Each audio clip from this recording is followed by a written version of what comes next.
3교시 시작하도록 하겠습니다. 자, 28번 문제인데 28번 기출문제 지문입니다. 이런 기출문제 패턴이 이런 식으로, 이게 옛날에는 이런 게 없었는데 최근에 나온 기출문제 패턴입니다. 이거 처음에 여기 나와가지고 굉장히 충격받았어요. 이런 걸 전혀 연습을 안 했는데 이런 식으로 나오니까. 자, 기억에 실제 시험에는 이렇게 동그라미 기억이 아니고 그냥 기억면 이렇게 나와요. 실제 시험장에 가면. 근데 모의고사 같은 거 보면 이렇게 내는 경우도 있지만 그냥 동그라미 기억으로 내는 경우도 있는데, 실제 시험에서는 이렇게 그냥 기억면 이렇게 나옵니다. 근데 제가 이거 워드치 보니까 그냥 기억을 하기가 굉장히 힘들어요. 잘못해버리면 막 엉뚱한 숫자가 나오더라고. 동그라미 기억은 그 특수문자 들어가서 하면 되는데, 근데 어쨌든 저도 뭐 기출문제하고 똑같이 내봤습니다. 자, 암기 프린터 24번에 있는데 토지 분양대행, 택지 분양대행은 안 되고, 암기 프린터 24번 주택 상가 분양대행 되죠. 주택 상가 분양대행. 그 다음에 니은은 개발에 관한 상담을 하고 합의된 보수 받을 수 있다. 예, 그렇습니다. 암기 프린터 24번에 법인이 겸업할 수 있는 거 6가지가 있는데, 이거는 중개가 아니기 때문에 중개보수 적용되는 게 아니고 합의된 보수 받을 수 있죠. 분양대행 수수료 MGM 많이 받을 수도 있습니다. 그 암기 프린트 24번에 동그라미 4번 토지 X라고 되어 있잖아. 기억에 있는 토지 X. 토지 분양대행 X. 주택 상가 분양대행 가능합니다. 디귿 보조원과 고용관계 종료된 때는 지체 없이가 아니라 10일 이내죠. 10일 이내. 고용관계 종료 신고는 10일 이내. 고용신고는 업무 개시 전입니다. 자, 10일도 여러분들이 귀찮아도 이걸 자꾸 저거 숫자로 찾아봐야 됩니다. 숫자도 10일이 암기 프린터 40번에 동그라미 2번에 있네요. 40번에 동그라미 2번. 자, 그 다음에 건물주 승낙서가 아니라 그 사무소를 사용할 권한이 있는 다른 개업 공인중개사 승낙서 있어야 됩니다. 다른 개업 공인중개사 승낙서 있어야 된다고요? 시험하고 현실하고는 좀 다릅니다. 현실은 말하지 않겠습니다. 어쨌든 우리 시험 공부니까. 건물주 승낙서가 아니라 그 사무소를 사용할 권리가 있는 다른 개업공개사, 다른 개업공개사하고 지금 공동으로 사용하려고 하는 거잖아요. 그러면 그 원래 사무소 사용하고 있는 사람 사용 승낙서가 있어야 된다고요?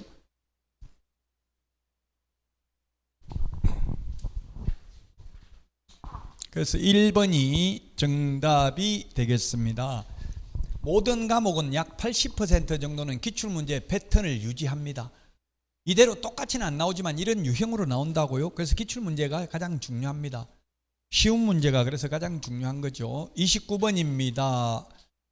자, 옳은 것은 했는데, 옳은 것은 가족, 종중, 문중, 법인 묘지는 미리 허가받아야 되고요.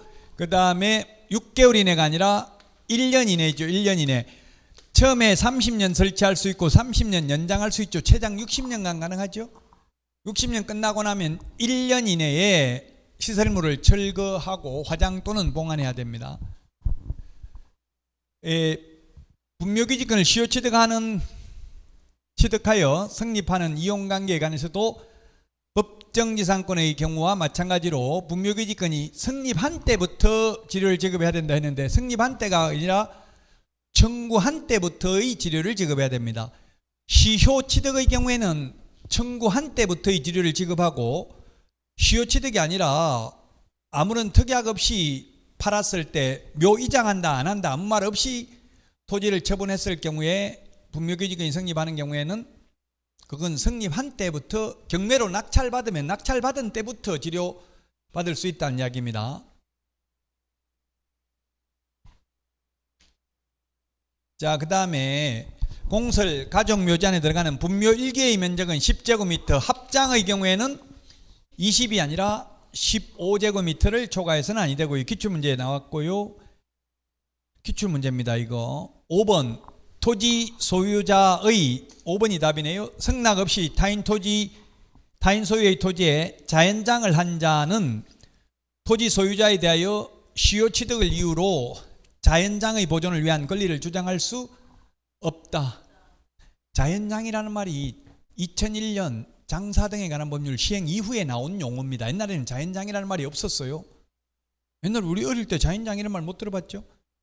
최근에 나온 말이라고. 즉 2001년 1월 13일 장사 등에 관한 법률 시행 이후에 사망하신 분들은 분묘기지권 시효 취득할 수 없다는 이야기. 남의 땅에 20년 넘게 설치했다고 그냥 계속 영구 무한히 존속하겠다 주장할 수 없습니다. 2001년 1월 13일 이후에 설치된 분묘는 시효 취득을 주장할 수 없습니다.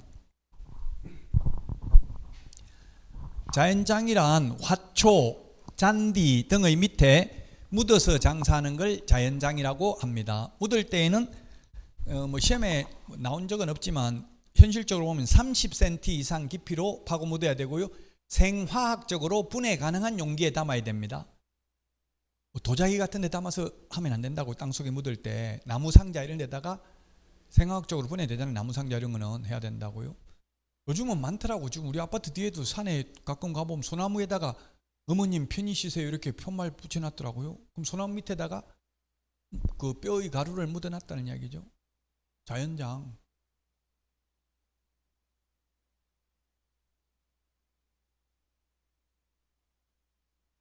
왜 안 돼요?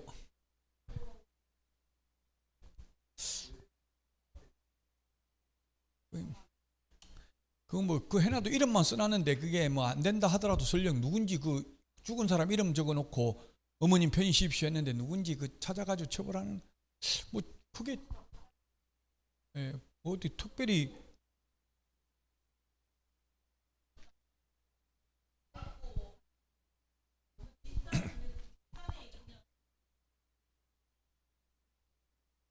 일반인들이 남은 땅 해놓으면 이제 땅 주인이 그 이장하라고 소송하고 이렇게 해야 되는데 현실적으로 그 뭐 뼈 가루 묻어나는데 현실적으로는 그냥 만약에 이제 땅 주인이 그걸 원하지 않으면 그냥 원하지 않는다고 남은 거 막 임의로 치우면 안 되잖아요. 농작물 같은 거 농사 짓는다고 심어놓은 거 임의로 치우면 안 돼요. 우리 아파트 뒤에도 산이어가지고 산에 보면 누가 막 그 고추도 심어놓고 뭐 그냥 나무 땅인데 막 심어놨어요. 그러니까 시청에서 나와가지고 편말 붙여놨더라고. 개발제한구역 지정 및 관리에 관한 법률에 의한 개발제한구역으로 농작물의 경작 등을 하면 3년 이하의 징역이나 3천만 원 이하의 벌금에 처한다. 이거 막 편말을 여러 개 붙여놓으니까 그 차 같은 거 끌고 가서 하면은 금방 차 번호 가지고 신고해버린대 누가. 그러면 과태료 부과되고 그래요. 그렇다고 해서 농작물은 수확기에 접어들었을 때는 그 심은 사람 거잖아요. 땅 주인 게 아니고. 그러니까 임의로 파내지는 못한다고요.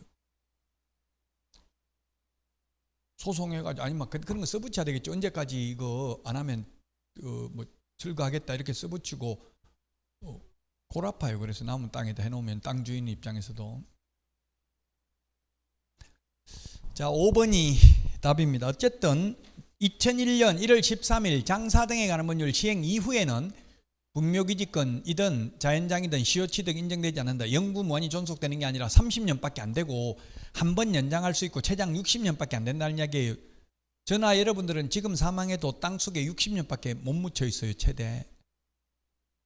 그럼 1년 이내에 화장 또는 봉안해야 되고 이를 안 하면 1년에 500만 원 이하 이행강제 500만 원 이하가 아니라 그냥 500만 원 이행강제금을 2회 범위 내에서 1000만 원씩 계속 반복 부과 징수할 수 있습니다. 그런데 아직까지 부과 징수된 사람은 단 한 명도 없습니다. 왜냐하면 2001년도에 시행됐고 이게 60년 지나려면은 2061년 이후나 되겠죠. 그때까지 제가 살아있지는 못할 거는 가능성이 99.9%니까.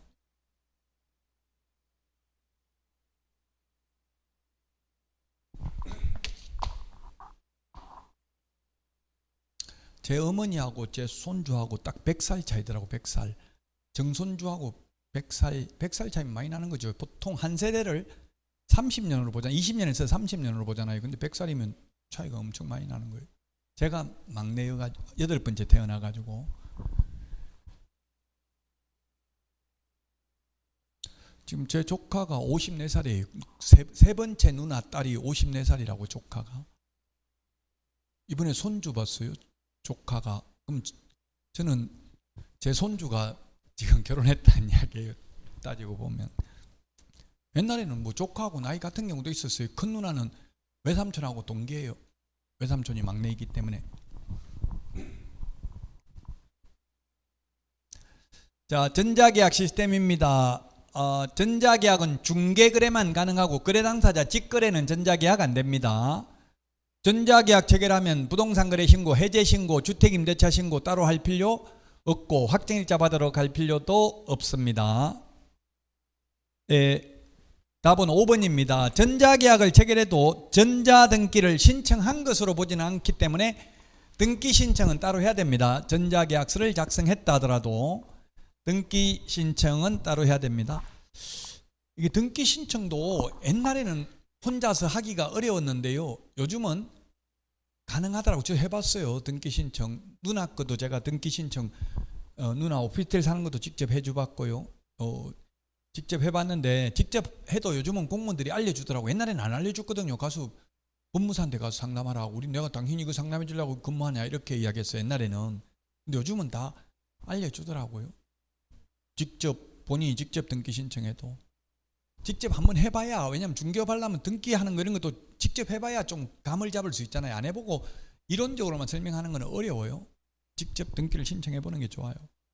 근데 이제 아파트 분양받고 이러니까 직접 하려니까 안 된다더라고. 그거는 왜냐면 대출이 있는 경우는 반드시 집단 대출 있는 경우는 뭐 그 담당 그 법무법인이나 이런 데 한 군데 주가지고 거기서 무조건 다 해야 된다더라고. 그 개인적으로 하려면 대출 다 갚아라 이러는데 못 갚으니까 못 하는 거죠. 자, 31번입니다. 경매인데요. 경매. 담보 목적이 아닌 최선순위 소유권 이전 청구권 보전 가등기는 매각으로 소멸하지 않는다. 맞습니다.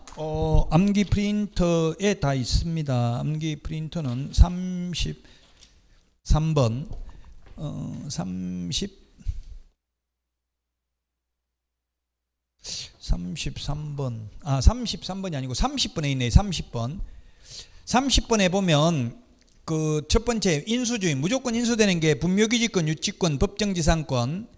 그 다음에 그 밑에 박스 말소주의 해가지고 건저당권, 저당권, 가압류, 압류, 담보가등기, 경매 개시 결정 등기 이거는 무조건 말소된다. 무조건 말소된다. 근데 맨 위에 까만 별표, 첫 번째 까만 별표 바로 위에 선순위 담보물권보다 앞서 있는 경우는 인수되고 뒤에 있으면 말소된다. 즉 저당권, 건저당권, 담보가등기, 압류가 압류는 무조건 말소. 분묘기지권, 법정지상권, 유치권은 무조건 인수. 그럼 무조건 인수, 무조건 말소 뺀 나머지 권리. 나머지 권리가 뭐가 있냐면 지상권, 지역권, 전세권, 임차권, 환매등기, 가처분 등기, 소유권 이전 청구권, 보전 가등기 이런 것들은 말소 기준 권리보다 선순위면 인수되고 말소 기준 권리보다 후순위면 말소된다고요. 그 담보 가등기는 무조건 말소되는데 보전 가등기는 말소 기준 권리보다 선순위면 인수됩니다. 그래서 1번은 맞습니다. 저당권 담보 가등기는 무조건 소멸된다 했죠. 압류 가압류도 무조건 소멸됩니다. 저당권, 건저당권, 담보 가등기, 압류 가압류 무조건 말소. 자, 그 다음에 임차 건물이 매각되더라도 보증금이 전액 변제되지 않는 한 대항력 있는 임차권은 소멸하지 않는다. 맞습니다. 대항력 있는 임차권, 대항력 있는 임차권인데요.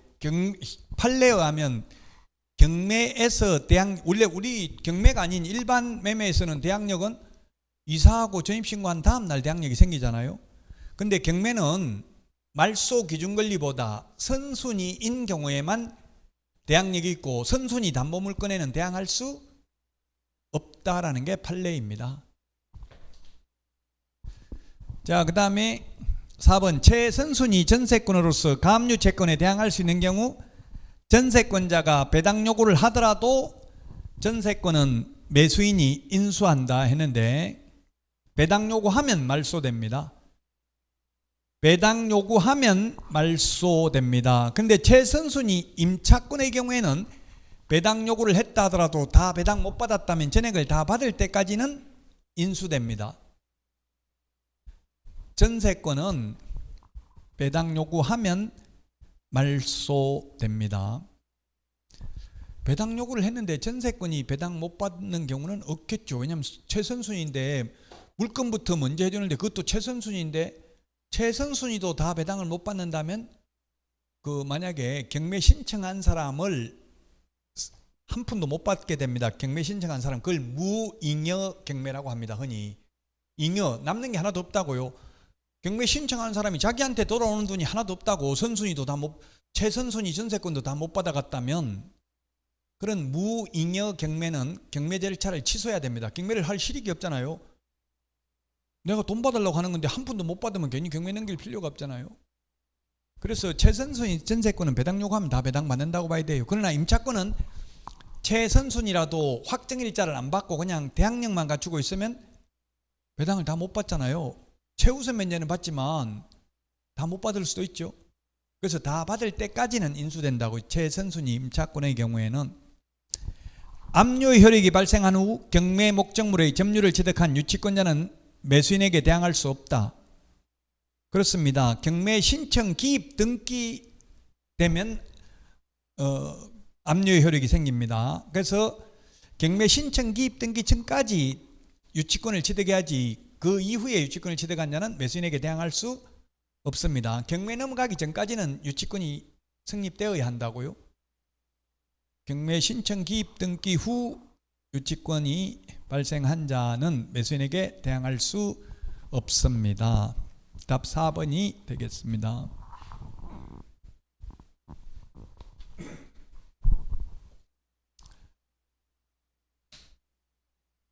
자, 32번입니다. 틀린 것은 했는데 요약집 61페이지, 63페이지에 보면 일반 요약집에 전속중개계약서, 일반중개계약서는 법정서식이 있습니다.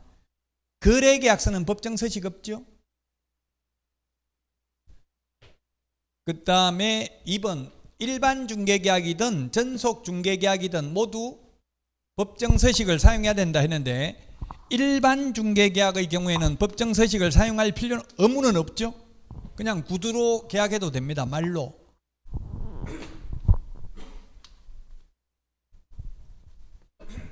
현실적으로 중개업소에서는 중개계약은 구두로 말로 하고 거래계약을 계약서 문서로 쓰고 있잖아요. 현실적으로. 중개계약이 뭡니까? 우리 집 팔아주세요. 예, 팔아드리겠습니다. 이게 중개계약이잖아요. 그 중개업소 가가지고 지금 아파트 좀 팔려고요 하면 개업공개사나 실장들이 잠깐만요 사장님, 매물 접수대장 꺼내가지고 뭐 은행이나 이런 데서 어디 법무사 사무실에서 이런 데 준 거 노트 꺼내가지고 어디에 있는지 몇 평짜리입니까? 얼마 받고 싶습니까? 손님 오면 연락드리겠습니다. 연락처 하나 주세요. 그게 끝이에요. 중개계약. 그 말로만 하면 자기 혼자만 적어놓지 내가 막 서명 날인하고 이런 거 없잖아요. 그 사용 안 해도 된다고요. 단 전속 중개계약을 했으면 반드시 전속 중개계약서를 사용해야 되죠. 중개계약서하고 거래계약서는 다릅니다. 거래계약서는 매매계약서, 임대차계약서 이게 거래계약서고요. 그건 문서로 적지만 중개계약서는 주로 말로 우리 집 좀 팔려고요. 예, 손님 오면 연락드리겠습니다. 연락처 하나 주세요. 그래서 저 실장할 때 젊은 여자분이 왔는데 네 사장님, 그 여자분한테도 아가씨, 아줌마, 뭐 사모님 이런 것보다는 사장님이라고 쓰는 게 좋대요. 중립적인 용어. 사모님 이렇게 나이 많다고 사모님 했는데 지금 결혼도 안 했는데 요즘 혼자 사는 사람 많잖아요. 사모님 짜증난다 이런 사람도 있어요. 그러니까 그냥 사장님, 좀 나이 많고 돈 있어 보이면 회장님 이렇게 부르는 게 좋아요. 회장 또는 사장, 최하 사장이에요. 아줌마, 아저씨 이러면 끝이에요. 그거는 뭐 바로 나가 잊을 수 없다고. 무조건 사장님, 회장님 또는 선생님 뭐 이런 정도는 불러줘야 돼요. 그래서 그래서 저는 그 손님이 왔길래 좀 젊은 여자분인데 성함이 어떻게 되시는데 이름을 물었어요. 그러니까 그 여자분이 손님이 아저씨 이름은 왜요? 이러더라고. 그러니까 여자 사장님이었거든요. 혼났어. 왜 이름을 처음 물어가지고 기분 나쁘게 만들었냐고. 무슨 연애할 일이 있냐? 왜 이름 물었냐고 막 엄청나게 혼났어요. 이름을 물은 이유는 나중에 내가 소개시켰는데 엉뚱한 사람하고 그냥 계약해버리고 이러면 중개보수 청구하려면 이름을 알아야 되잖아요. 그 소송하려면은 당사자, 적격 당사자를 적어야 돼. 이름 적고 주민등록번호까지 다 적어야 돼요. 원래는. 그 주민등록번호는 몰라도 제가 소송해 보니까 동주민센터에 이거 소송하려고 소장 접수한 거 가지고 가니까 다 떼주더라고요. 나무 주민등록 초본 떼오라고 그래요. 법원에서 소장 제출하면은 그 남은 거 뗄 수 있더라고. 소장 접수한 거 가지고 가니까 동주민센터에 다 떼줘요. 초본. 그럼 그 주민등록번호 다 나와 있잖아요. 번호 몰라도. 형사사건인 경우는 검사가 다 그 뭐 IP 추적해가지고 누군지 찾아내잖아요. 민사소송하려면 어느 이름 정도는 알아야 되거든요. 이름도 성도 아무것도 모르고 뭐 돌다고 소송할 수는 없잖아요. 민사소송은. 형사는 경찰이나 검찰이 조사해가지고 밝혀내지만 민사는 자기가 밝혀내야 된다. 그러면 이름하고 원래대로 하면 그게 그 생년월일 적는 난이 있어요. 그 중개계약서 그 아까 61페이지 그거 한번 보세요. 옛날에는 주민등록번호 있었는데 요즘은 개인정보보호법 때문에 아마 생년월일 있죠. 그 뭐 있어요. 맨 밑에 생년월일이에요. 주민등록번호예요. 네? 61페이지 맞아요. 61페이지 요약집 생년월일 돼 있죠. 옛날에는 주민등록번호인데 요즘은 개인정보보호법에 의해서 주민등록번호 아니고 대부분 생년월일 많이 적잖아요. 그 만약에 제가 이름 뭔데 물었는데 아저씨 이름은 왜요 이랬는데 제가 거기다가 생년월일까지 말해주세요 이러면 그 여자분이 뭐 나하고 사귀려고요 이렇게 아저씨 이렇게 개저씨 아저씨라고 안 하고 개저씨라고 하더라고. 개 아저씨. 개저씨는 아저씨 중에서 완전 골통을 개저씨라고 하나 봐요.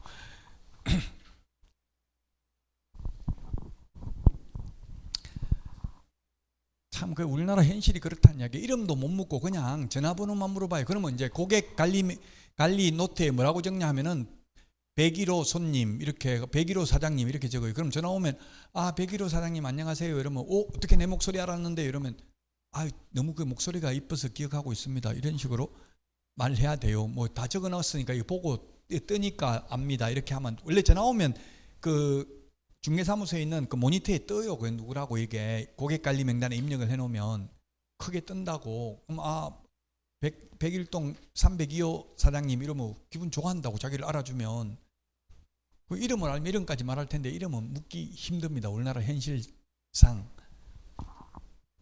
자, 그래 어쨌든 지금 모두 법정서식을 사용해야 되는데 X라고. 보통 일반 중개계약은 구두로 말로만 한다는 이야기입니다.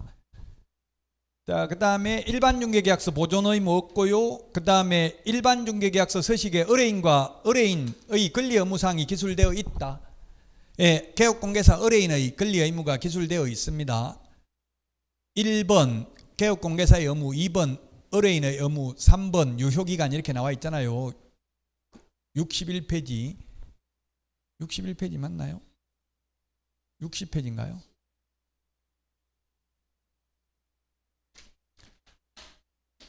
자, 그 다음에 손해배상 책임. 예, 손해배상 책임은 동일합니다. 즉 61페이지에 있는 내용하고 그 다음에 66페이지인가요? 여기 66하고 61페이지하고 1번, 2번만 차이 납니다. 1번, 2번이 뭐냐면 의뢰 의무사항, 2번 갑의 권리 의무사항, 즉 의뢰인과 개업공개사의 권리 의무만 다루고 나머지 3번 유효기간, 4번 중개보수, 5번 의뢰의 손해배상 책임. 의뢰 개업공개사죠.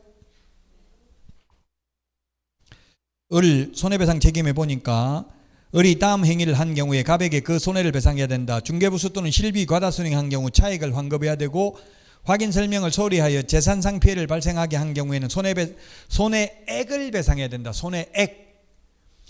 개인은 2억 보험을 가입했는데 3억 손해 입혔으면 보험회사에서 2억 주고 1억은 자기 개인 재산으로 배상해야 된다. 그 2억 보험회사가 배상해 준 것마저도 구상권 행사당하기 때문에 다 토해내야 된다. 는 이야기죠. 네, 그래서 2번이 답이 되겠습니다. 이거 시험에 전속중개계약에 대해서 반드시 시험에 나오고요. 거래정보망에 대해서도 나온다. 이 문제 그대로는 안 나올 수 있지만 틀린 것입니다. 33번입니다. 1번 농지는 경자유전의 원칙이기 때문에 1번이 맞습니다. 자, 그 다음에 공유농지 분할 합병 이런 거는 농지취득자격증 안 받아도 됩니다. 왜냐하면 분할 합병은 자기 거 자기가 가져가는 거잖아요, 결국은. 그래서 상속, 분할, 합병 이런 거는 농지취득자격증명 받지 않습니다. 경매는 받아야 되죠. 경매는 받아야 됩니다. 또 토지거래 허가받으면 농지취득자격증명 안 받아도 됩니다. 토지거래 허가받으면 농지취득자격증명 받은 것으로 보고 계약서 검인받은 것으로 보죠. 자, 그 다음에 3번이 답입니다. 더 낮은 가격이 아니라 더 높은 가격입니다. 이게 LH지구원 광명 시흥 신도시 3기 신도시 투기 사건 때문에 생긴 내용입니다. 감정가격, 개별 공시지가, 표준지 공시지가 중에서 더 높은 가격 25% 1년에 이행강제금 부과합니다. 지금 3기 신도시가 분양 공고가 떴어요. 이제 계양 신도시가 최초로 떴는데요. 5억 중반대더라고. 84제곱미터가 분양가가. 원래 추정 분양가가 4억 9천이었었는데 한 5천만 원 올랐더라고요. 사전 청약할 때는 4억 9천 정도 됐다고요. 그게 비해서 한 5천만 원 올랐어요. 계속 그게 공사비가 오르기 때문에 그렇죠. 기본 건축비가 계속 지금 6개월에 한 번씩 올려주고 있더라고요, 정부에서. 그래도 5억 중반이면 싼 편이잖아요. 2천도 거의 지금 부발 이런 데도 6억 넘는 것 같던데요. 이 중리 택지지구도 분양가 상한제 적용 안 되나 봐요. 여기가 어떻게 되는지 모르겠는데 이게 2천역 앞에도 다 6억 넘는 것 같던데 이 분양가가. 에? 그 분양가 상한제 적용이 안 되나 봐요. 여기는 분양가 상한제 적용되면 그렇게 넘지는 않을 텐데.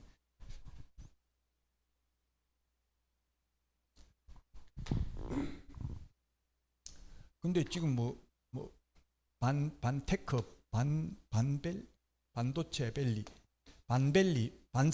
반세권이라고 하더라. 요즘 이게 지금 경기 남부 반세권 아파트 분양 본물 이렇게 뉴스에 나오더라고요. 그 반세권이 이천, 용인, 이천 SK 하이닉스 했는데 용인도 지금 반도체 많이 들어온다고 하잖아요.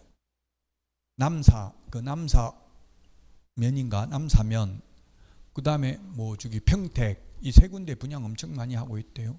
반세권, 반도체 세권, 설세권, 슬리퍼 신고 나갈 수 있는 곳 설세권, 서세권 하면 스타벅스 있는데 서세권,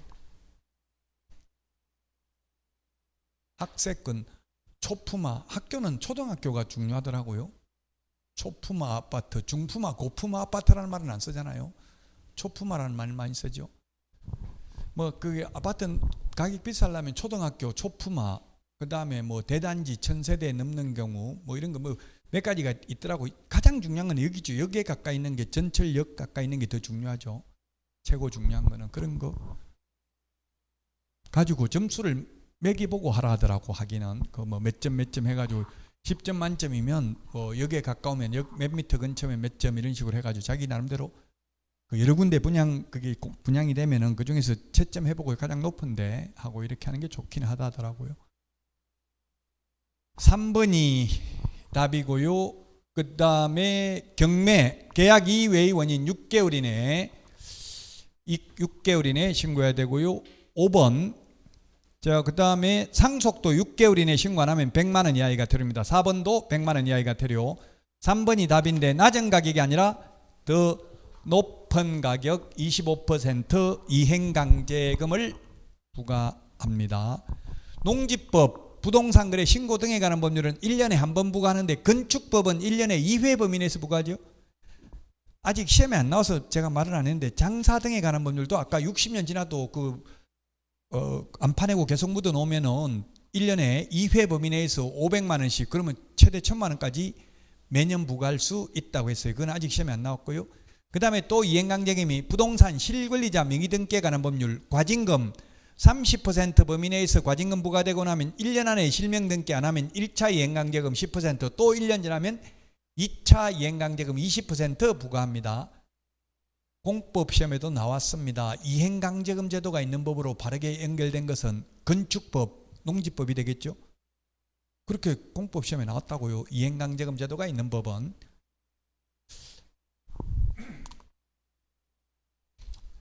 34번 인터넷 표시광고 모니터링 틀린 것입니다. 국토교통부 장관은 모니터링 기관이 제출한 모니터링 결과를 시도의사 및 등록관청에 통보하고 조사 및 조치를 요구할 수 있다. 요거는 요구할 수 있다고요? 부동산 거래 질서 교란행위 신고센터에 신고된 거는 반드시 조사 및 조치를 요구해야 된다, 하여야 한다 이렇게 되어 있습니다. 아직 시험에 나오진 않았는데 요구할 수 있고요. 조사 및 조치 요구를 받은 시도의사 및 등록관청 등은 신속하게 해당 요구에 따른 조사 및 조치를 완료하고 완료한 날로부터 15일 이내가 아니라 10일 이내 그 결과를 국토교통부 장관에게 통보해야 됩니다. 암기 프린터 10일 찾아봅시다. 암기 프린트 11 40번에 동그라미 7번 40번에 동그라미 7번 15일이 아니고 15일이죠. 기본 모니터링은 분기별로 하는 게 기본 모니터링이고요. 수시 모니터링은 수시로 하는 게 수시 모니터링이고요. 자, 그 다음에 4번 정당한 사유 없이 모니터링 관련 자료의 제출 요구에 따르지 아니하여 관련 자료를 제출하지 아니한 자에게는 500만 원 이하의 과태료를 부과한다. 맞습니다. 정보, 통신, 서비스 제공자의 경우 둘 다 4번, 5번 500만 원 이하의 과태료밖에 없습니다. 협회도 500만 원 이하의 과태료밖에 없다고 했죠. 징역 벌금이나 100만 원 과태료는 없습니다. 2번이 정답이 되겠습니다.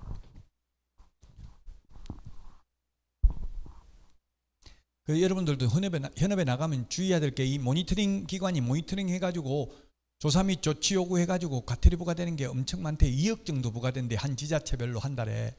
한 달인가는 모르겠는데 어쨌든 2억 부과됐다 하더라고. 연수교육장님 선물을 보니까 2억 부과됐으면 뭐 개업공개사가 한 뭐 600명에서 거의 1000명 정도 되는데 지자체별로 다른데 그럼 한 사람당 거의 뭐 100만 원 가까이 냈다는 이야기예요. 500만 원 이하의 과태료니까 거의 낸 사람이 꽤 많다는 이야기예요. 그 대표적으로 낸 게 뭐냐면 거래 완료해가지고 블로그라든지 카페라든지 유튜브 채널이라든지 밴드라든지 카카오 스토리라든지 이렇게 SNS에 올려놓는 경우 거래 완료해가지고 거래 완료되면 내려야 된다고 무조건. 그 다음에 또 하나 부과되는 건 잘 부과되는 게 한 매물이 여러 중개업소에 올라와 있는 거예요. 같은 매물이. 그러면 손님이 여러 군데 내놨으면 상관없는데 한 군데만 내놨는데 거의 다른 데 올린 거 보고 따라서 나는 의뢰받지도 않고 막 따라서 올리면 500만 원 이하의 과태료에 허위 매물 올렸기 때문에 의뢰받지 않은 걸 올렸기 때문에 그 단속 나오면 그 손님 전화번호 봅시다. 매물 올린 사람 전화번호 좀 주보세요. 이렇게 한대요. 전화번호 없다 하면 의뢰받은 게 없잖아요. 전화를 받은 적이 없다면 그럼 500만 원 이하의 과태료예요. 35번입니다. 확인설명서 서식이 4개가 있죠. 1이 주거용, 2가 비주거용, 3이 토지, 4가 임목, 광업재단, 공장재단 4가지 서식이 있습니다. 자, 그 다음에 2번입니다. 소속공개사가 중개업무를 한 경우에는 계약서 확인설명서에 개업공개사와 함께 서명 및 날인해야 됩니다. 서명 및 날인하는 것은 오로지 계약서와 확인설명서밖에 없습니다. 전속중개계약서에는 개업공인중개사만 서명 또는 날인하지 소속공인중개사가 서명 또는 날인하는 난도 없습니다. 요약집 61페이지, 66페이지에 보면 소속공인중개사 하는 건 없다고요. 전속중개계약서나 일반중개계약서는. 자, 그 다음에 3번 취득세는 모든 서식 공통적으로 기재해야 될 사항이다. 모든 서식 공통적으로 기재해야 될 게 대권 잡으면 금세 실수한다. 이렇게 6가지 암기하라고 했죠. 대상 물건의 표시, 권리관계, 거래 예정금액, 취득 관련 조세, 실제 권리관계, 중개보수, 산출 내역. 답 4번이네요. 요약집 이게 아마 160페이지 정도에 있는 것 같은데요. 페이지 한번 볼까요?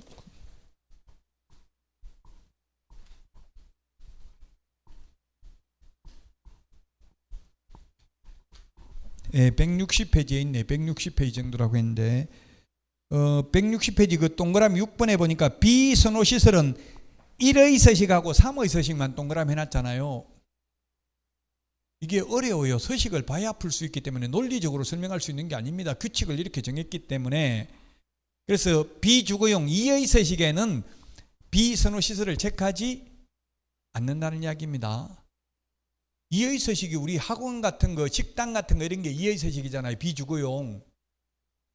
우리 학원 같은 거 이런 거는. 그런데 또 비선호시설이 무엇인지 명문 규정은 없습니다. 다만 예시를 드러났을 뿐이에요. 서식에. 호불호, 좋아하고 좋아하지 않고는 고객 취향에 따라 다 다를 수도 있잖아요. 실제 그런 일이 있었어요. 안양에서 딱 집에서 치다 보니까 한 5층인가 되는데 그 산 높이하고 비슷해가지고 묘가 딱 보이는 거예요. 그 가만히 있다가 나중에 묘 보이는 거 왜 확인 설명 안 했다고 계약 취소하겠다. 계약금 다 내달라. 근데 이미 계약금을 다 줬는데 주인한테 다 줬는데 안 내주죠. 그럼 계약공개사 보고 손해배상하라 이렇게 해가지고 엄청 애먹은 적이 있어요. 그 묘 그거는 보여도 괜찮은데 하니까 괜찮으면 네가 살아라. 왜 나보고 살아라고 하는 난 싫다. 묘가 비선호 시설인지 법에 규정된 거는 없다고요. 왜냐면 호불호 좋아하고 안 좋아하고는 개인 취향에 따라 다 다를 수 있잖아요. 그러면 차라리 딱 이거 정해주면 그것만 딱 체크하면 되는데 정해놓지도 않고 비선호 시설 체크 안 했다고 나중에 또 책임을 물을 수 있고 이러니까 좀 문제가 있기는 하죠.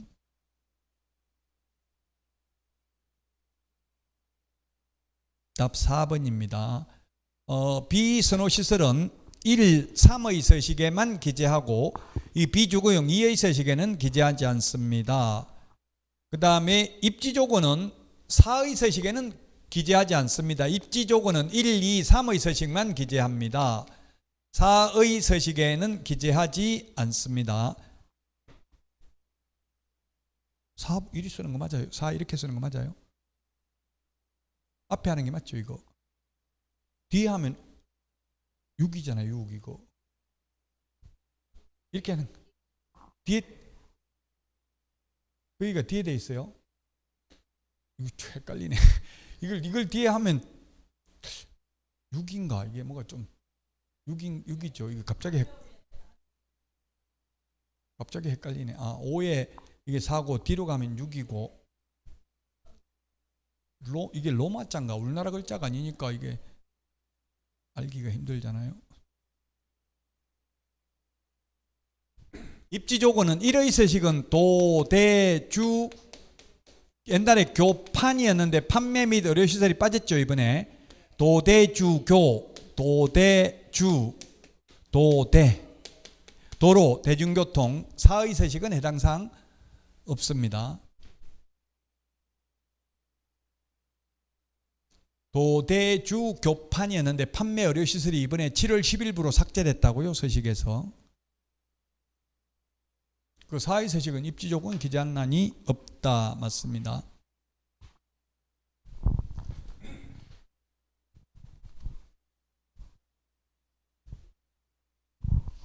거기 160페이지 그 기본 확인사항 4번 입지조건에 도대주 교판 그 지우라고요. 그 판자 지우세요. 도대주 교판 찾았어요?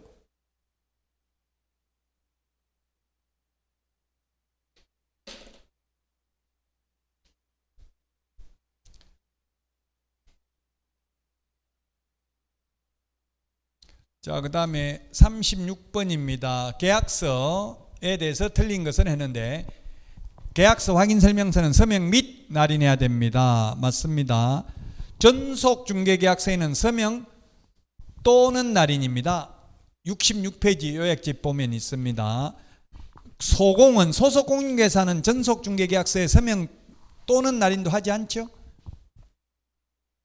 자, 그 다음에 확인설명서에는 거래당사자가 서명 또는 날인하는 난이 있다. 거래당사자는 서명 또는 날인입니다. 확인설명서 거기에 160 요약집으로 보면 164페이지 165 166페이지에 있네요. 166페이지에 보면 매도인, 매수인, 개공 이렇게 나와 있죠. 그 다음에 소속공인계사 있는데 그 메뉴에 매도인, 매수인은 서명 또는 날인이라고 되어 있잖아요. 개공, 소공은 서명 및 날인이고 166페이지 요약지.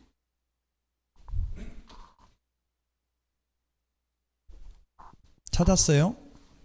166페이지 그 맨 밑에 거래 당사자, 매수인, 매도인은 서명 또는 날인하도록 되어 있다고 이 서식에. 기출문제 지문입니다. 이거. 자, 그 다음에 5번 거래 당사자는 거래 당사자가 간 직접 거래의 경우 부동산 거래계약 신고서에 공동으로 서명 또는 날인하는 것이 원칙이다. 맞습니다. 공동으로 신고해야 된다는 말은 신고서에 서명 또는 날인을 공동으로 해야 된다는 뜻이고, 신고서 제출은 1인이 제출하여야 한다. 부동산 거래 신고서는 그렇게 되어 있습니다. 서식에 보면. 좀 논리적으로 보면 바람직하진 않죠. 1인이 제출을 해야 된다 이렇게 되어 있길래 제가 지금 둘이 같이 왔는데 그럼 한 명 숨어 있어야 됩니까? 적발되면 처벌받습니까? 물어보니까 그런 거는 아닙니다. 이렇게 답변을 하더라고요. 자, 37번입니다. 틀린 것을 했는데 경매 신청이 취하되면 압류 효력은 소멸되고요. 매각 결정기일은 매각일로부터 1주 이내로 정해야 되고요. 그 다음에 3번 기일 입찰에서 매수 신청의 보전금액은 최저 매각 가격의 10분의 1입니다. 암기 프린트 56번에 맨 밑에 10분의 1에 동그라미 1번에 있죠. 시험에 10번 넘게 나왔습니다. 이게 경매에서 가장 많이 나온 지문이 3번 지문입니다. 입찰가, 응찰가, 매수 신청 가격, 자기가 써낸 금액이 아니라 최저 매각 가격의 10분의 1이고요. 그 다음에 항고 보증금은 암기 프린터 그게 56번에 나와 있는데 항고 보증금 동그라미 3번에 있죠. 56번에 맨 밑에 매각 대금의 10분의 1입니다. 암기 프린터 56번에 동그라미 3번에 있죠. 항고 보증금은 매각 대금의 10분의 1이고 매수 보증금은 최저 매각 가격의 10분의 1입니다. 5번 재매각 절차에는 종전에 정한 최저 매각 가격 그 밖의 매각 조건을 적용한다. 즉 재매각은 가격을 깎아주지 않고 새매각은 가격을 상당 금액을 저감한다 이 뜻입니다. 재매각은 보증금만 걸어놓고 잔대금을 내지 않아서 실시하는 게 재매각이고요. 새매각은 유찰돼서 다시 하는 게 새매각이죠.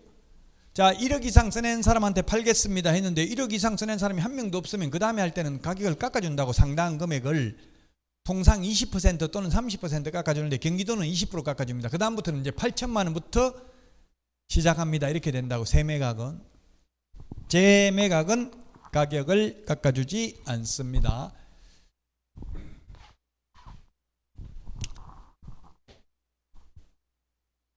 YC 중개사무소를 둔 개업공개사 A의 중개로 매도인 각과 매수인 을 간의 X주택 5억 매매계약을 체결하고 동시에 을이 임차인 병에게 X주택을 보증금 5천만 원, 월차임 40만 원의 임대계약을 체결했다. A가 을에게 아까 제가 이 문제 비슷한 거네. 이거 을한테 받을 수 있는 금액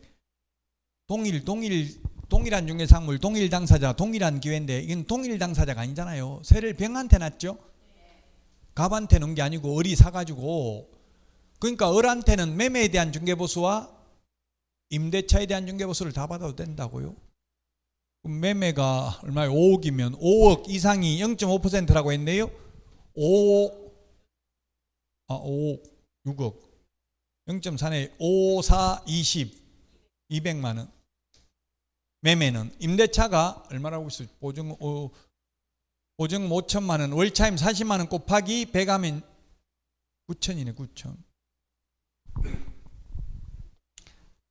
0.4, 9, 4, 9, 36만 원인데 한도액이 30만 원이라 했으니까 이게 여기서 한도액은 한쪽에 받는 한도액에 양쪽 받는 거 다 합한 한도액이 아니고, 그럼 30만 원 200 하면 합하면 230만 원. 1번 200만 원이 아니고 230이라고요. 동일 당사자가 아니기 때문에 만약에 이걸 세를 병한테 준 게 아니라 갑한테 줬다면 200밖에 못 받죠.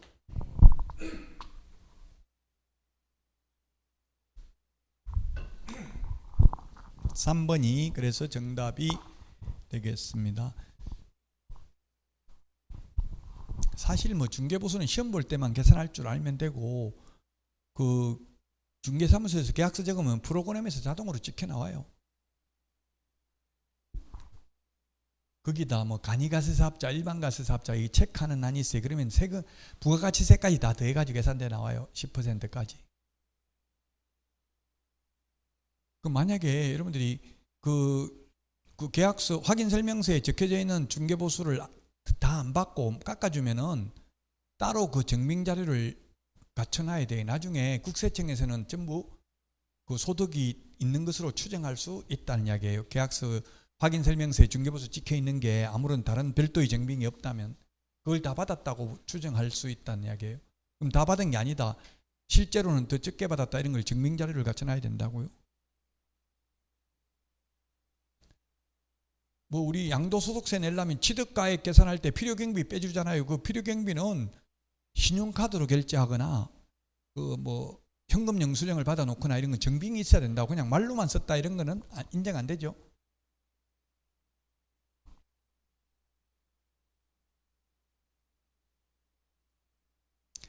(39번입니다) 주택임대차보호법 틀린 것인데, 분쟁조정위원회는 위원장 1명 제외하고가 아니라 포함해서 5명 이상 30명 이하입니다.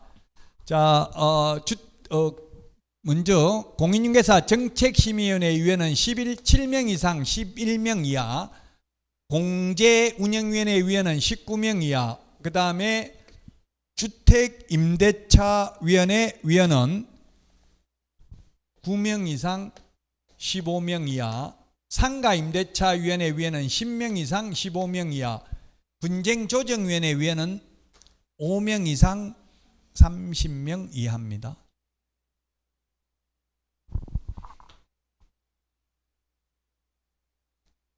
이번 임차인이 정액비를 초과하여 차임 또는 보증금을 지급한 경우에는 월차임, 산정률 초과하여 차임을 지급한 경우에는 초과 지급된 차임 또는 보증금 상당 금액의 반환을 청구할 수 있고요.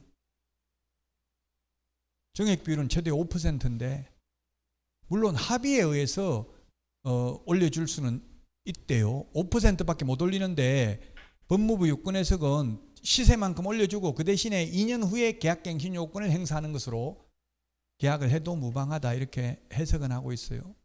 근데 합의되지 않고 일방적으로 올렸다면 반환을 청구할 수 있다는 이야기입니다. 일시사용을 위한 임대차임이 명백한 경우에는 주택임대차, 상가임대차법 모두 적용하지 않죠.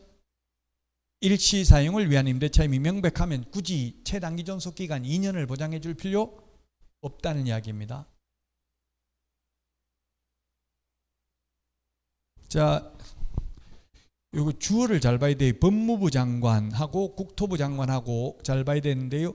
주택임대차, 상가임대차 표준계약서는 법무부 장관이 국토부 장관과 협의하여 정한 표준서식 사용을 권장할 수 있고요. 표준권리금 계약서는 국토교통부 장관이 주어입니다.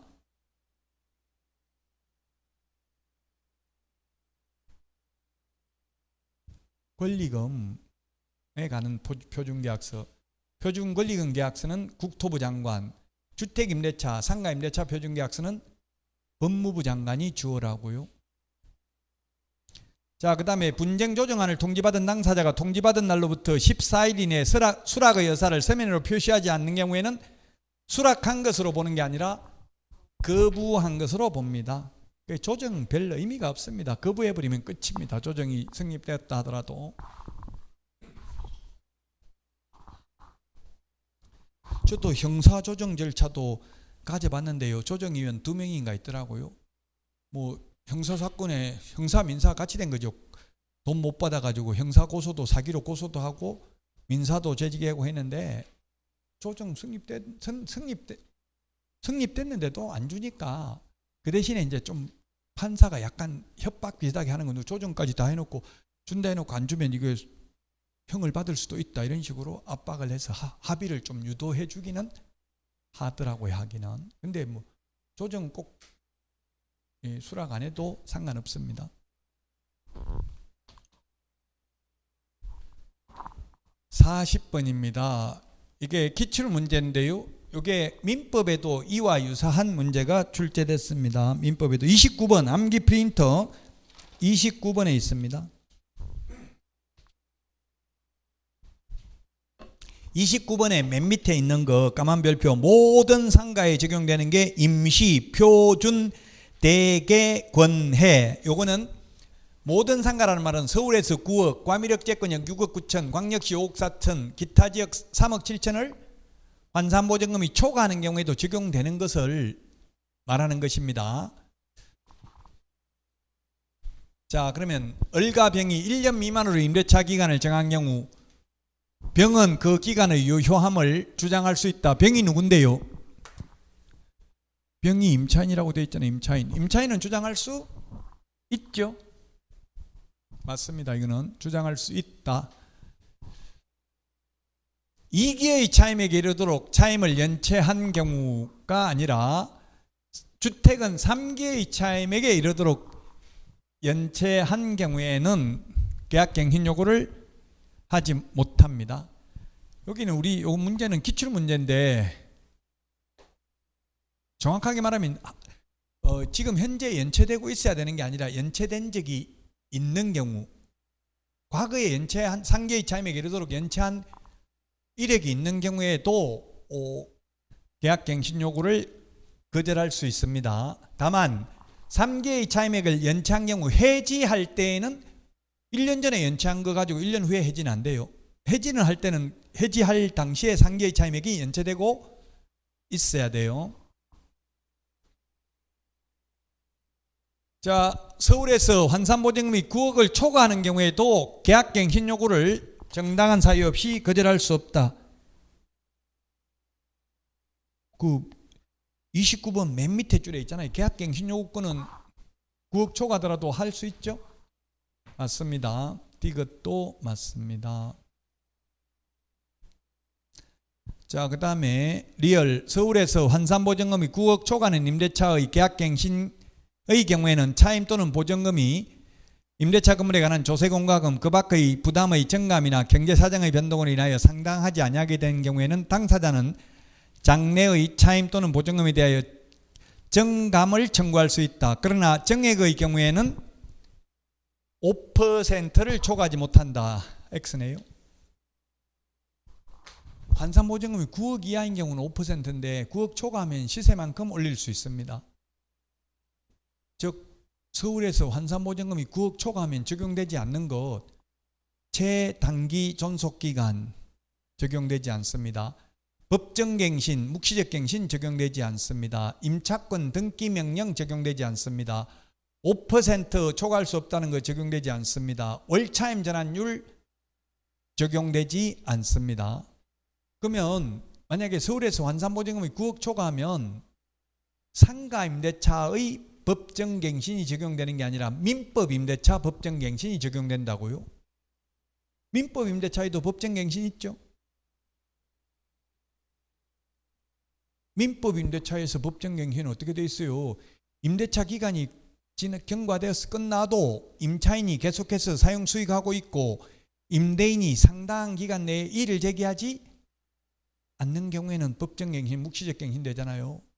그 상당한 기간이 얼마인지 법에 정해진 거는 없어요. 통상 보통 한 2주 정도, 한 14일 정도로는 보고 있어요. 법에는 상당 기간이라고 돼 있어요. 틀린 것. 리얼 두 개네, 두 개. 3번이 정답이 되겠습니다. 자, 이번 시간 여기까지 하고요. 다음 주는 목요일 날 공인중개사법 하죠. 다음 주에 찾아뵙고 마치겠습니다. 수고하셨습니다.